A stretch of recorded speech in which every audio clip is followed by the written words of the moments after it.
Alors bonjour à tous, Mathieu Jam de la réanimation du centre hospitalier de Poissy-Saint-Germain-en-Laye.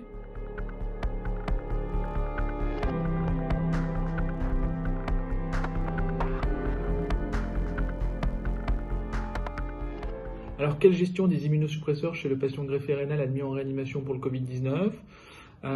Malheureusement, sans surprise, les patients greffés rénaux, du fait de leur immunosuppression, sont très à risque des infections à SARS-CoV-2, en particulier des formes les plus sévères.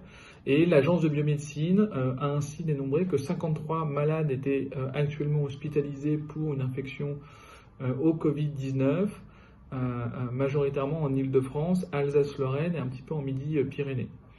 La mortalité est élevée, il y a déjà 11 décès qui ont été rapportés. Et alors, quelle gestion des immunosuppresseurs chez les patients qui arrivent en réanimation?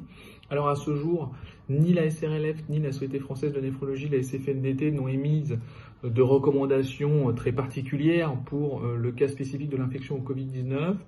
Donc, cette stratégie de gestion, elle doit se calquer sur celle des patients qui sont admis en réanimation pour des infections sévères. Donc, ce qui est recommandé, c'est plutôt un arrêt des antimétabolites, que ce soit le mycophénolate ou l'azathoprine, la diminution des anticalcinurines avec un monitorage et des objectifs plutôt à la baisse des concentrations résiduelles de tacrolimus et de cyclosporine, et puis le maintien des stéroïdes chez ces patients qui sont sous corticoïdes la plupart du temps depuis longtemps. Alors j'attire votre attention sur la nécessité importante de contrôler les résiduels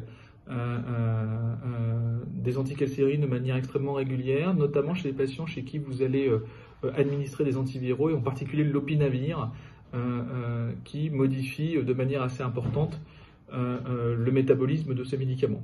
Voilà, je vous remercie et je vous souhaite un très bon courage à toutes et à tous face à la gestion de cette crise.